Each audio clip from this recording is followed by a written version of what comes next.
Quelques secondes d'apesanteur, une expérience que Stephen Hawking n'aurait ratée pour rien au monde. Une absence de gravité éphémère, synonyme de libération pour l'astrophysicien atteint d'une paralysie presque totale depuis sa jeunesse. C'était en 2007, lors d'un vol en gravité zéro au-dessus de l'Atlantique. Stephen Hawking, un génie comparé à Albert Einstein et à Isaac Newton. C'était aussi l'astrophysicien le plus populaire dans le monde. Son livre, publié en 1988, Une brève histoire du temps, du Big Bang au trou noir, a été un best-seller vendu à plus de 12 millions d'exemplaires. Modeste, le scientifique disait n'être qu'un parmi ceux qui ont contribué à donner forme à notre vision moderne de l'univers.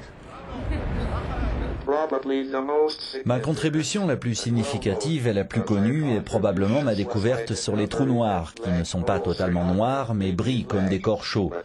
Tout le monde admet aujourd'hui que les trous noirs dégagent le rayonnement de Hawking. Stephen Hawking hérite en 1979 de la chaire occupée au XVIIe siècle à Cambridge par Isaac Newton lorsqu'il devient professeur lucasien de mathématiques appliquées et de physique théorique.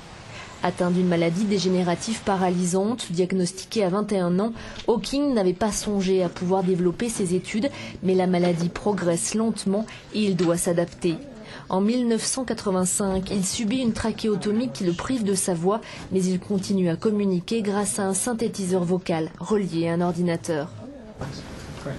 Auteur prolifique d'essais scientifiques, mais aussi vulgarisateur scientifique, honoré par plusieurs prix, Hawking était aussi connu pour son sens de l'humour, dont il a fait preuve lors de cette conférence en Espagne, c'était en 2005.